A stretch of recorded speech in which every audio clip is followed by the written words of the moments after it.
Okay, let's get underway. Thank you very much for joining our webinar this afternoon or morning, depending on where you are. I am recording this session, so it will be made available to everybody after the webinar. I've got my colleagues John and Patrick with me today, who are going to be doing some of the demonstration. I've got a couple of slides to go through, but we'll get straight into the demonstration so you can see what new features we have for the decision table features. If we can just move on to the next slide, I'm just going to give you a quick little bit of a background, just a refresher for those who may not have been familiar with North 52. North 52 Business Process Activities is a business rules engine for Dynamics CRM, and we go under the mantra that it turbocharges Microsoft CRM. And what it essentially does is it helps you deliver your CRM projects significantly faster than using custom code. We've got a simple to use point and click interface that allows you to build simple or complex rules without creating any code that a developer would normally have to do. It's the smarter choice. It lowers your project risk and ongoing maintenance costs. We're 100% native to CRM, so we're a solution that you install. There are no third-party servers involved. And what we do is when Microsoft updates CRM, we make sure that our underlying rules engine is compatible with the SDK, and therefore any rules that you build with North 52 will continue to run as the underlying CRM systems get upgraded. Just move on to the next slide, please, John. When we talk about North 52 BPA, we tend to use an analogy of a typical CRM project. North 52 will take care of about 30% of or 25% of the customizations that are required. If we estimate that about 70% could probably be provided by Microsoft CRM out of the box. There's always going to be some requirements that are probably going to need some custom code, although we do have a number of our clients that are using North 52 in its entirety just for the customizations that they can't do with Microsoft CRM. We have 7 pillars to the product. The first being the formula manager itself. This essentially is the business rules engine that underpins all the other pillars of the product, and within that we've got over 300 and I think it's up to 350 now Excel-like functions that you can utilize to do all sorts of transformations or decisions or rules, etc. We've got a component called Process Genie. This is a custom workflow activity that allows you to hook into any of the functions within the formula manager and use that within a workflow, a action or a dialogue. We have a scheduler, so if you've got a recurring job that you need to do on a nightly basis or a weekly basis, you can do that using the scheduler functionality. We have a smart flow component.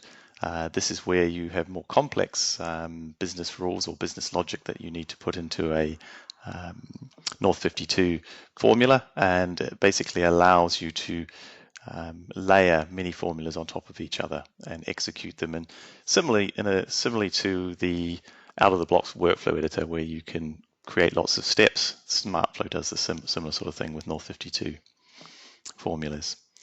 We have Xcache, which is a data cache which is stored in a CRM entity and then is loaded into memory, which any of the North 52 formulas can access and can be used for things like setting reference data like VAT rates or sales tax rates.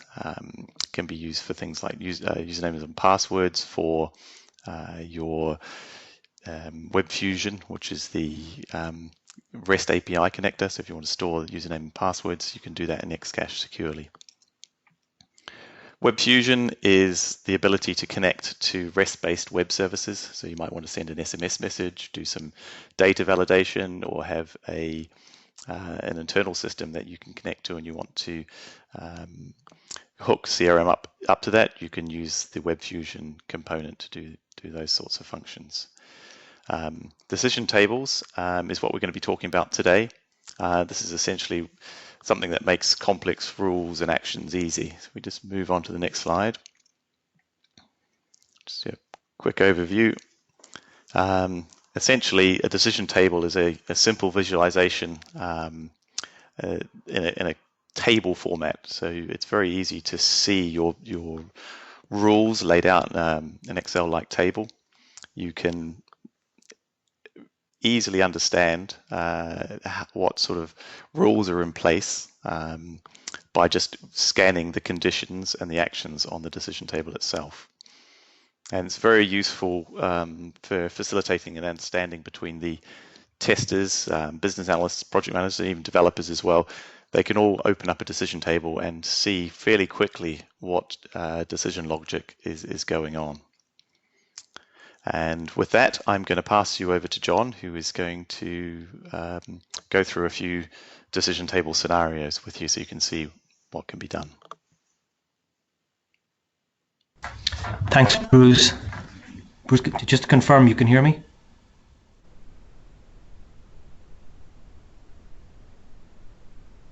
Hi, Bruce, just confirm. Yes, I can, sorry. No worries. Just to make sure we're on. Okay, so there's going to be two scenarios, two demos we're going to be doing today. I'm going to take the first one, and it's going to be around heart disease from a query we got from a customer a while back. So it's going to be showing you all around risk scoring. So how would you implement a risk scoring model within Dynamics CRM? And then the second one is going to be around, Patrick's going to lead that one. It's going to be to do with public sector around food assistance in the United States. There's some kind of complex rules there about who's eligible. So it's an eligibility type scenario. So who qualifies for food stamps? So for the heart disease one, so we got a query in from a customer a couple of months back. And they were working with an insurance company, and they were trying to put a risk model in place for determining what's the risk factor for heart disease for all the contacts or patients in their Dynamics CRM system, so that if you have a low risk score, then you would get cheaper insurance. If you have a high risk score, then you're going to pay more for your insurance. The document I have on screen right now, this is the kind of the simplest one that we could find online, so that it's just in one page. So you can imagine this is like a document that a business analyst might write up, that the development team or the CRM team would get, and you'd be told, please implement this in Dynamics CRM.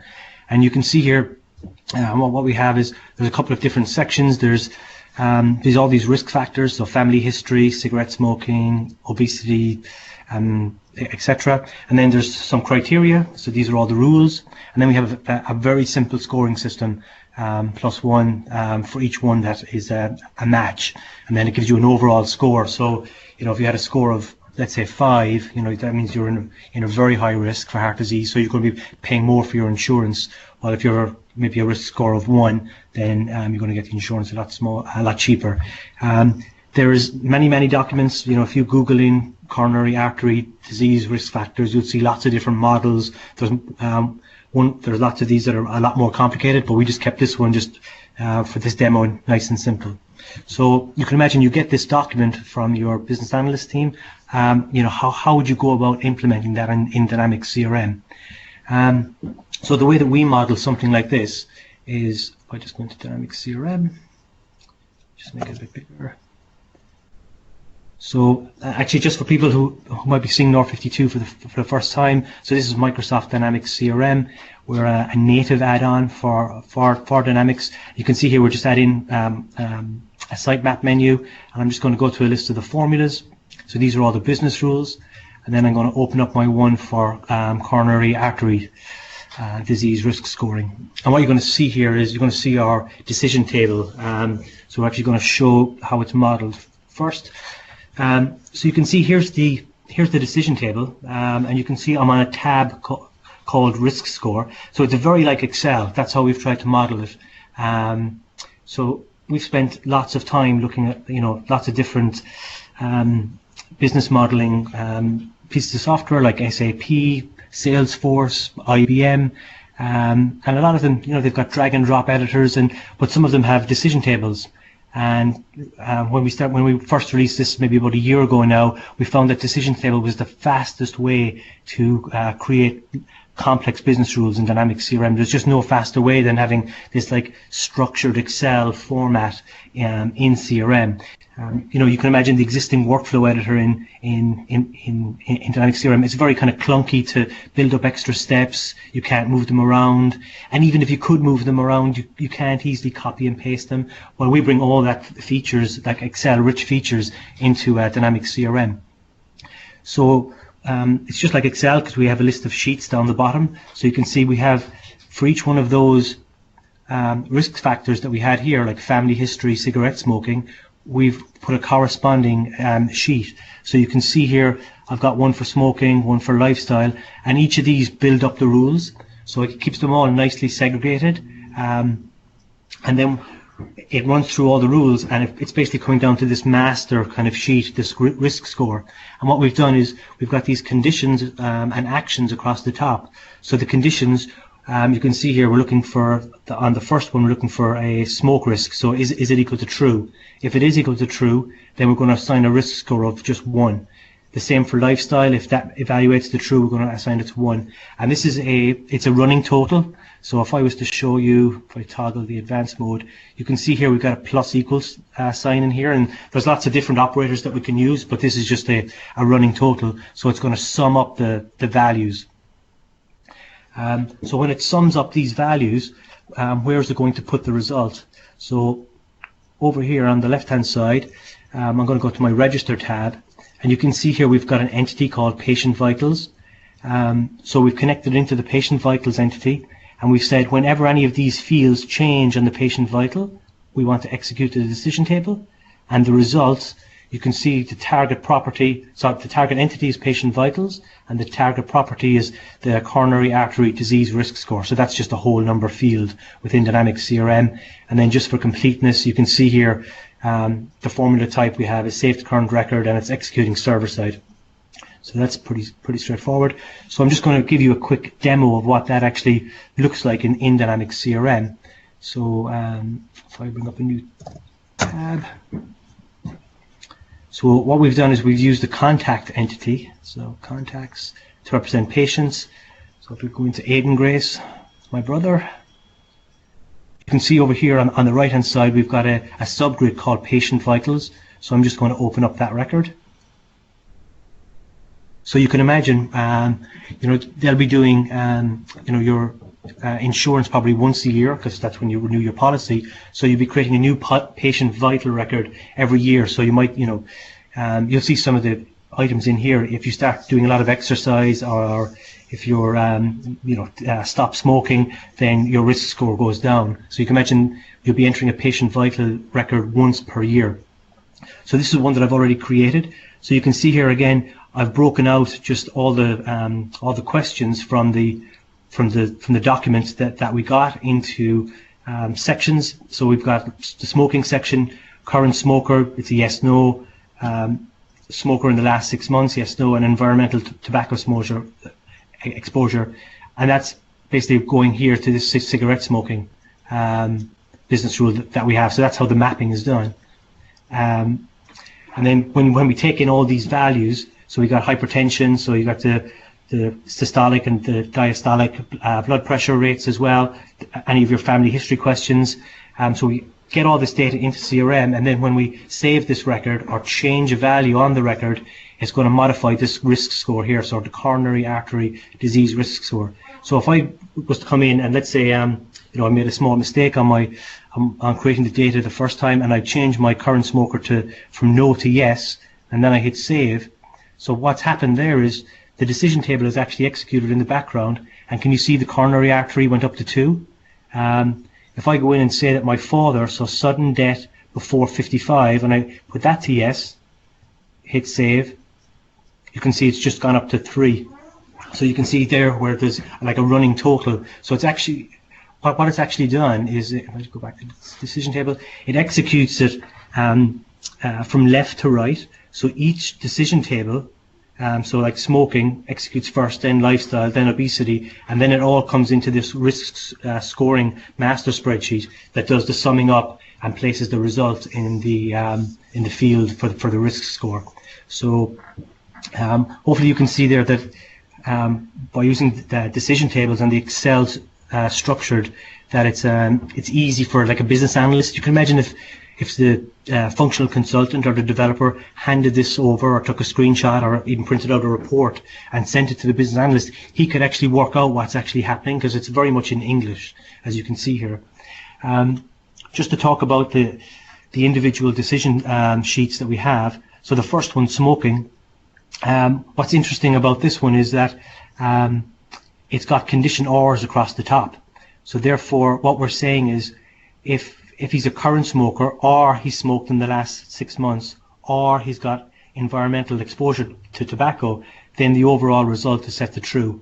The default, when you insert a new condition, just to show you, if I do insert condition, wrong place, delete column.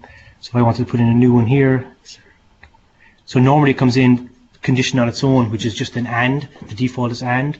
But if I was to right click and do toggle column R, you can see it changes it over to an R. So really easy to add in R statements to it. And you can see actually that all of these individual sheets, they've got their own action called smoke risk. And this is like it's like an in-memory calculation, like a virtual field, for want of a better way to say it. So these 3 conditions are making up this virtual field, smoke risk. And then just to show you where all those appear, if I go to my source, so this is the source, and you've got access to all of the Dynamics CRM data model and all the related fields. And we've also got all these decision table calculations, so risk score. So all these ones that I'm working with that I've been building up from sheet to sheet, they all come in here. And what's great is if I go back to my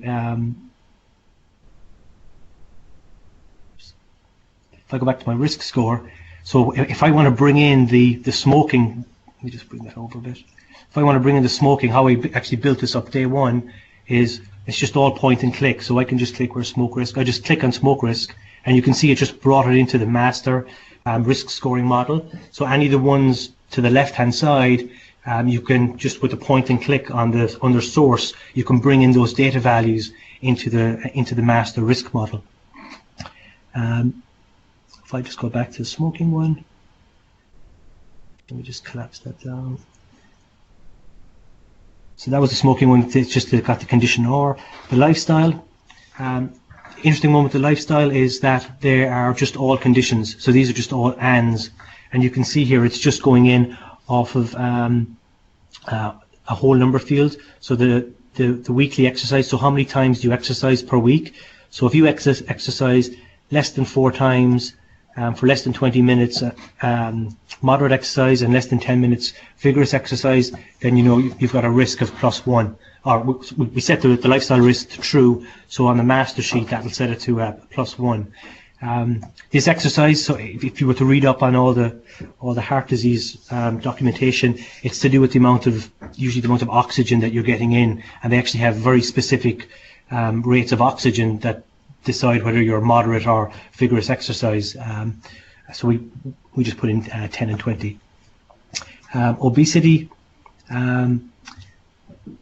The interesting one here, kind of the similar again, you've got actually a mixture of condition R's and ANDs. So what we're saying is for the obesity to be a risk, then it's A or B have to be true, and then depending on whether you're male or female, it ANDs that into the condition. So basically for a male to be at obesity risk, you have to have a waist skirt size of greater than 102 centimeters and a body mass index greater than 30. But if you're a woman, so female, then your girth size just needs to be 88 or more, and then you'll be at risk. What's interesting here as well is that this male and female, where did we actually get it from? So the relationship, if you remember, go to contact. So we've got, here's the patient record, the contact record. So there's like a one-to-many relationship with all the patient vitals. So we're on, in the decision table, we're actually on the patient vital entity. So we actually have to go out and find related data. This gender is actually a field on the parent contact record. So how do we do that? So if I was just to remove it, how would we add that back in? What you can do is, again, under source, we've got this related node, related 1 to n, and I can expand it out, and it shows me all the n-to-1 relationships. So basically all the parent entities. So I can expand the contact entity, and then you can see we've got attributes, or we've got all the other relationships. So we can actually go out as many levels in the hierarchy as you need. So if you need to go 5 entities away, 10 entities away from the base entity, we can easily do that, and you just to keep expanding out to the entity that you need. So if I go into attributes, you can see then all I have to do is find gender, or I could just type it in. So I just do a quick search, and I bring in gender, and you can see then gender has just come into the decision table.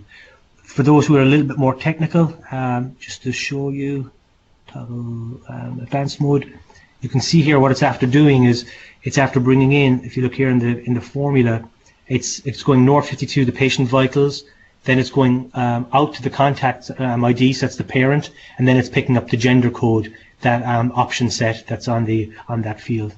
It's as easy as that. Toggle it back.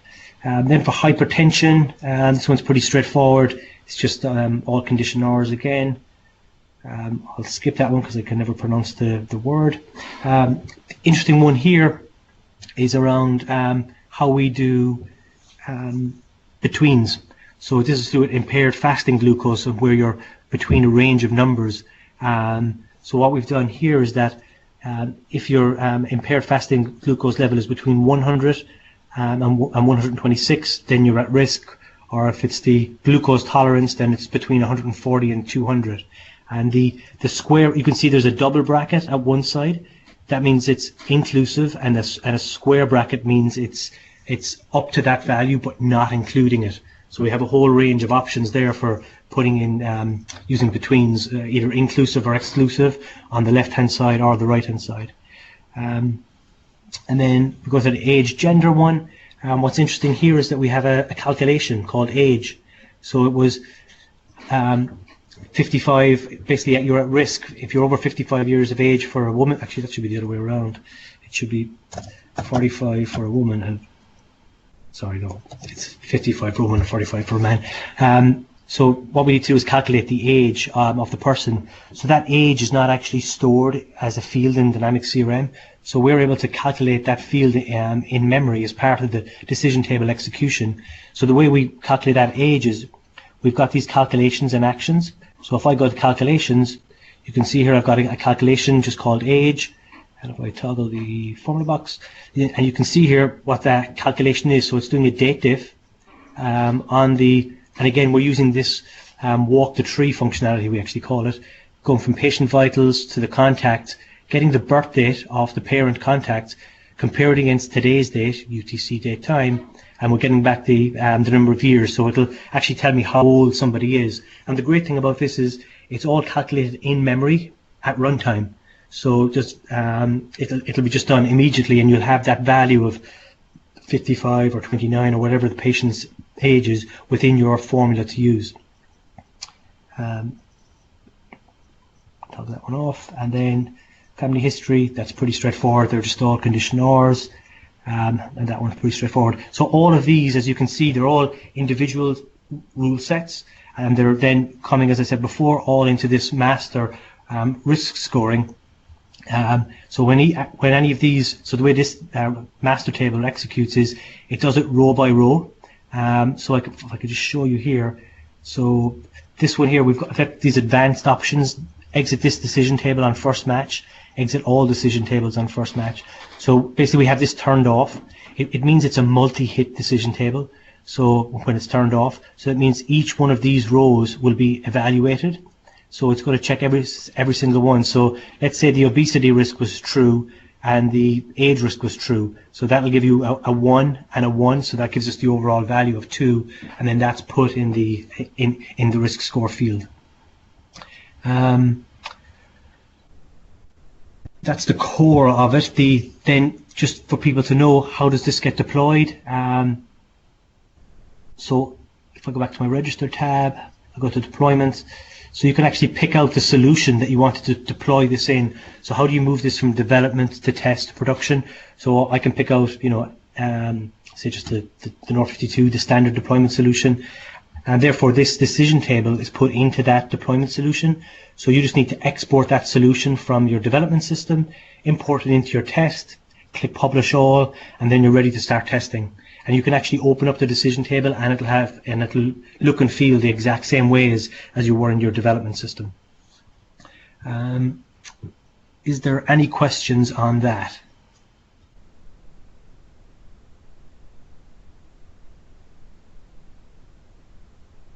I'll take that as a no. I'm just looking at the list.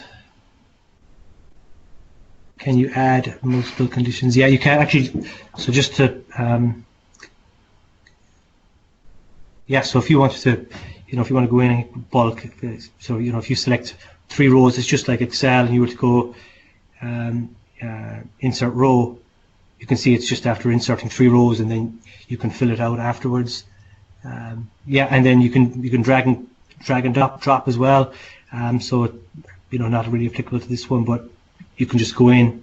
So this is where we get to the speed, where using a structured Excel sheet like this it's just much faster than the workflow editor that Microsoft has, or even if you had a full-blown drag and drop one, you still just can't beat the Excel kind of drag and drop like this for entering in business rules. You just scroll down. Possibly to do a configure price quote. Not that I'm aware of. I'd have to double check. I mean, for most of those configure a price quote systems, a lot of them kind of like, some of the scenarios is like you're working out discounting levels. So basically, if you buy 400 units of product A, then we're going to give you a 10% discount. Actually, if you were to take a look at Paul, if you were to take a look at got some samples. Actually, if we were to go to, let me just show you where, just in case people, we've been adding in lots of decision table samples, so we've got 18 articles up there, and there's just a good one here for credit card entitlements. Just show people. So if you look at that one, Paul, that would be kind of similar to some of the configure price quote, where depending on the amount of stock they're going to purchase, what type of stock is, you give a certain discount. This example is just to do with a credit card score. Okay, with that, what I'm going to do is put you over to Patrick. Patrick's going to do the next one. Goes down this, back to formulas.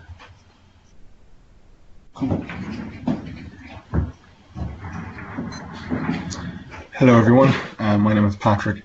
I'm going to talk to you today about the Idaho Department of Health and Welfare, specifically their food assistance program. So food stamps, food assistance is available in the US for people based on a variety of criteria.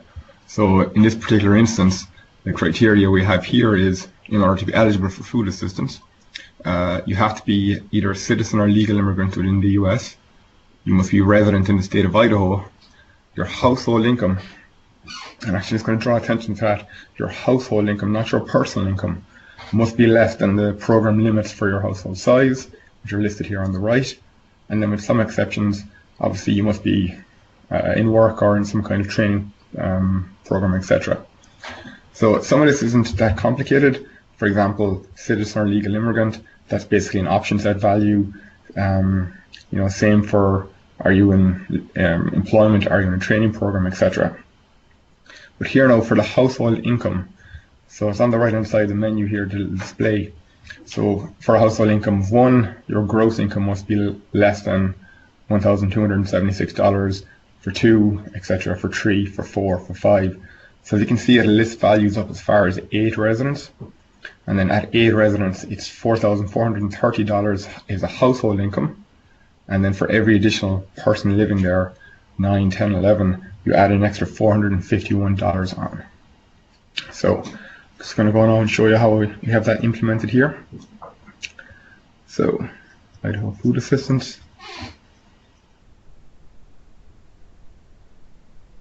So we have obviously a decision table, and then we're going to have a set of calculations, and then we'll actually then go back and have a look. There's one extra requirement that came in later on. So after we detail the generic stuff, sorry, the more easier stuff, we come back and go into the more complex version.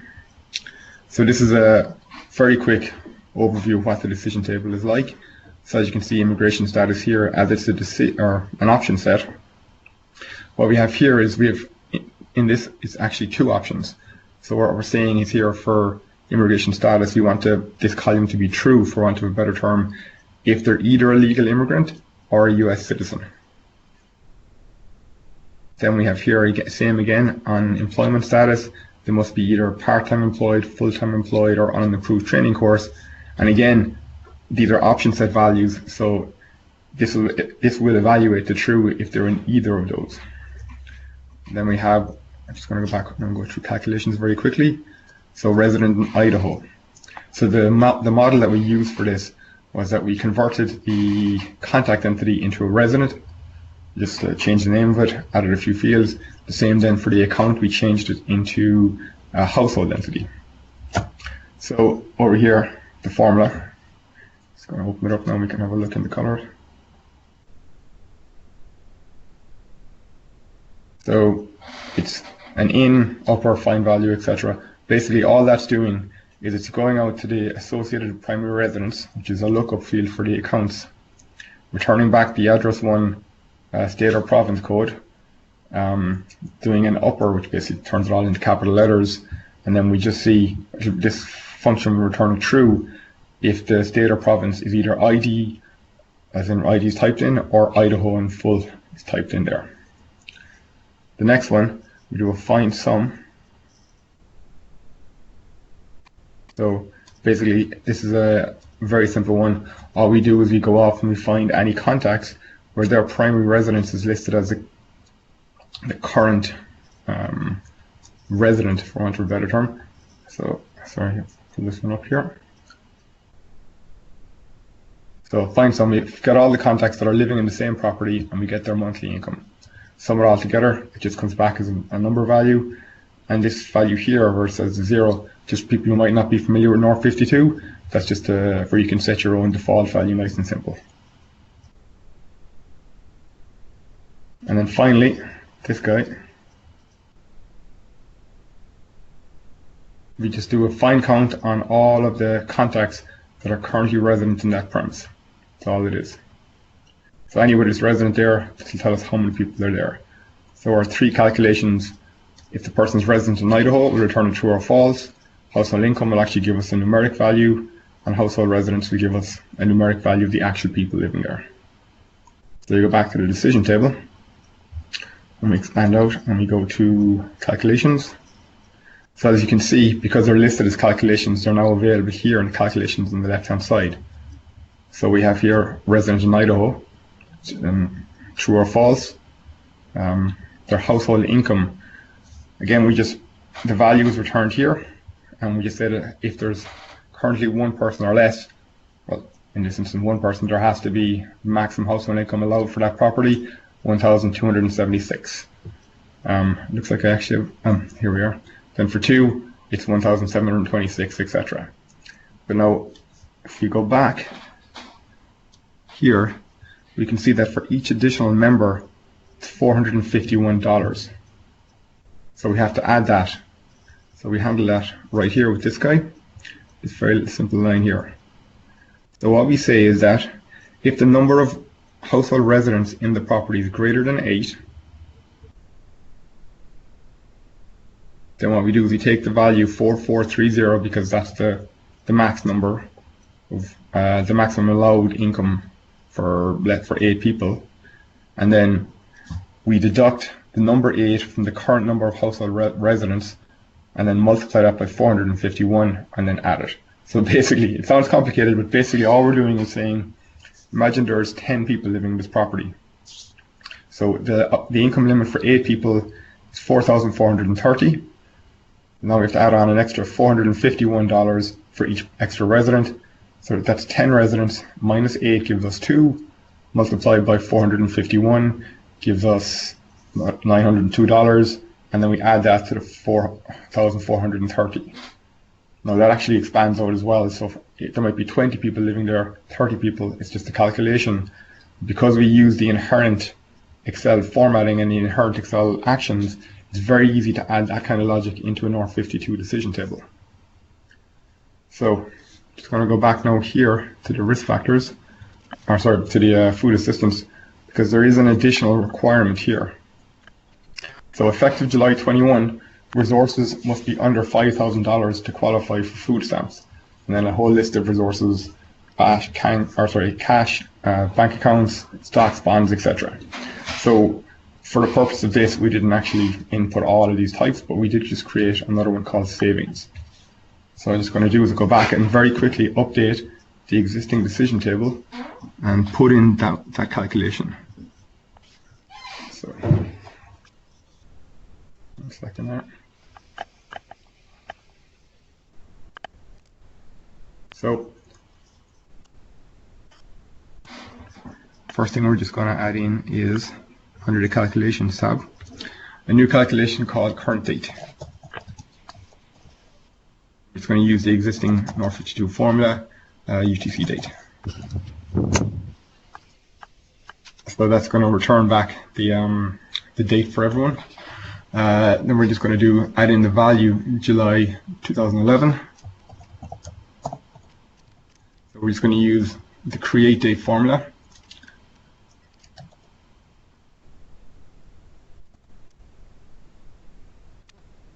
And then current resources. Now, as I was saying, we only added in one field, the actual savings here. For all the, in a more complex environment, you would have obviously added in each of the individual, banks, bank accounts, stocks, bonds, etc. So what we've done now is we've added 3 additional calculations. Current date is going to tell us what our current date actually is when the decision table runs. July 2011 is just basically the date, July 2011, and then current resources, similar to when we did a find sum on the household income, the current resources does a find sum for all this current savings, just rather than the monthly income this time. So we go back to the decision table, and we start making some changes here. So I'm going to need to add in 3 additional columns, 3 additional conditions. So condition 1, condition 2, and condition 3. So the first one we're going to add in is what the current date is. So if the current date is less than or equal to this guy, one second here.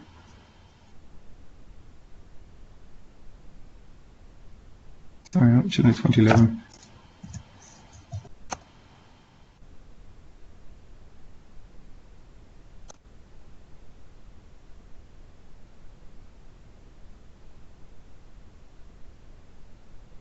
Okay.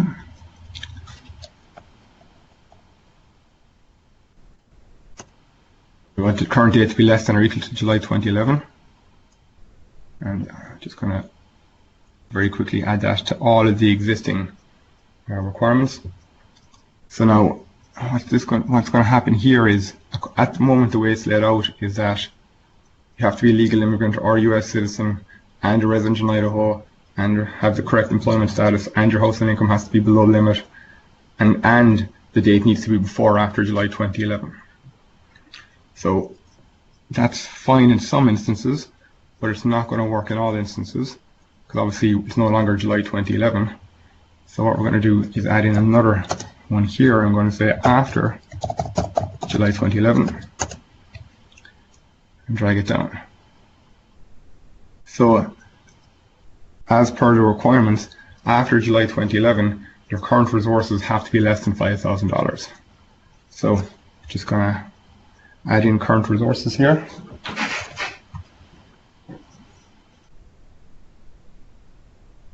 There we are.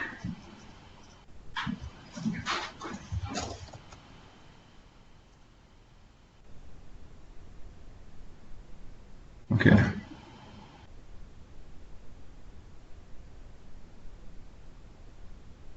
So right now we have what is essentially a non-functional decision table because it has two rules.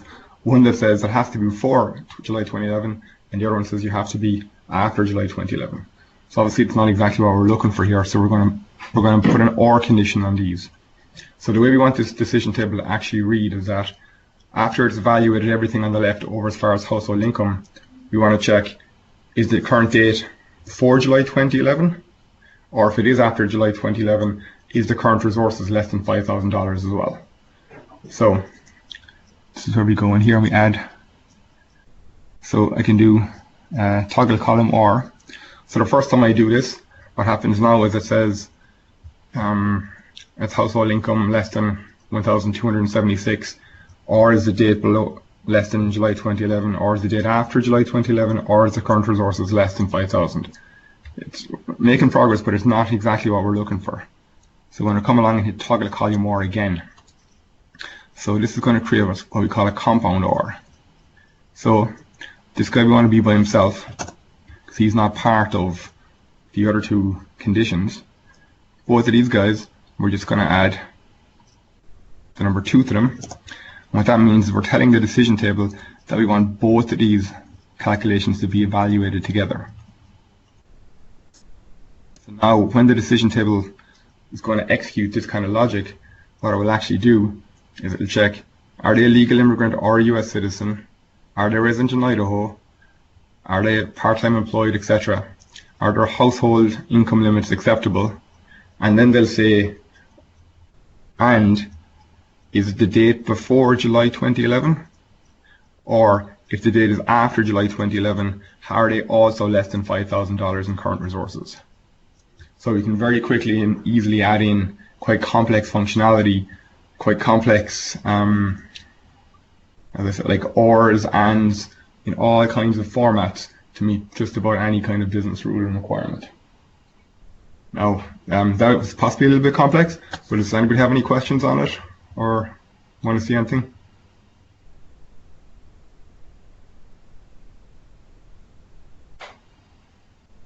Okay, in that instance, I'll just pass you off back to Bruce. Okay, Bruce, yes, I'm here. Thank you, Patrick and Sean. So everybody, well, thank you very much for attending the webinar today. If you've got any last-minute questions, please either throw them in the conversation, type them in, or unmute your microphone and ask the question. And we're happy to take those questions now, or send us an email at support@north52.com. But hopefully this has given you a little bit of an insight into some of the new functionalities of the decision tables component of North 52 BPA. And we look forward to you all having a go with it and making good use of it. Okay, so we've got a question here. Is one of the actions available to trigger an on-demand workflow, for example? Yes, that's possible. It's easy to do. So Patrick's going to just configure one here. So we give it a name, execute workflow, and within the action value, then we just use a North 52 function called execute workflow, I think it is called, the actual function itself. Replace the workflow name. We can get those from the source function, or if you know the source area, or if you know what it's called, you can enter it in here, and then you need to just pass the context of the record that you're working on.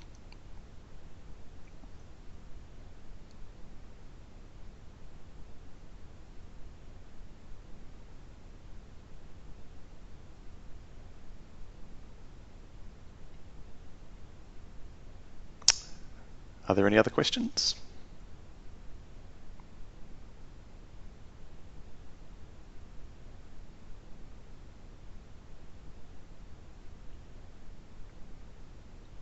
Just following up on that action question, I'm just going to enter the action column, a new action column, into the spreadsheet, and then reference the action from our source menu. So everything that you create in the calculations or actions column becomes available in the source menu for your reference.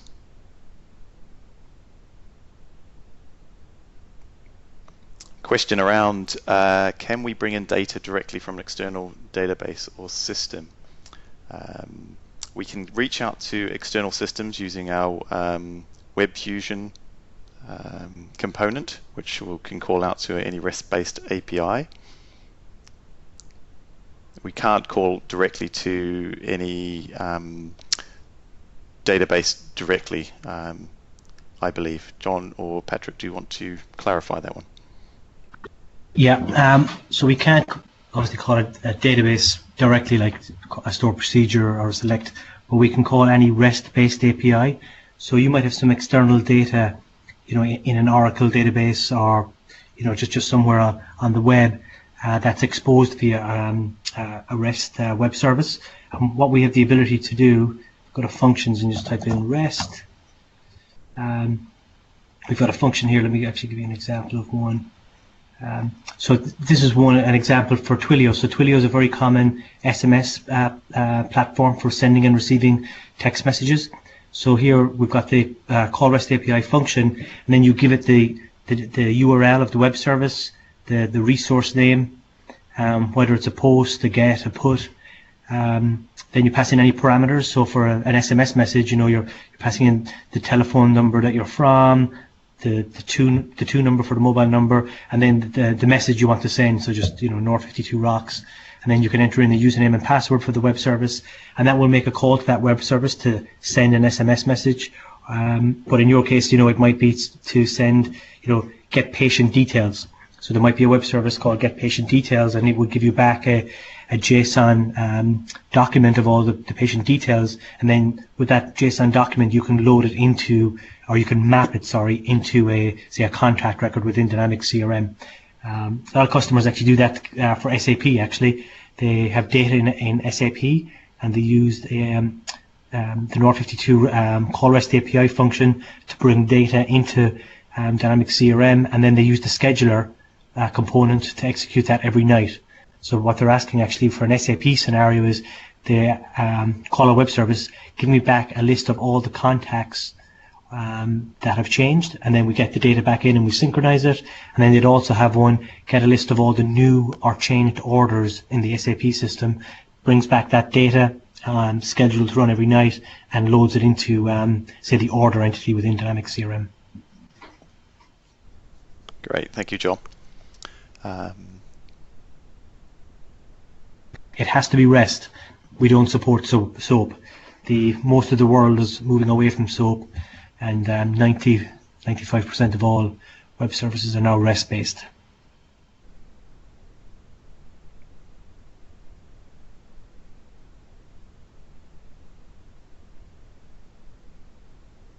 Okay, I think that's the questions done.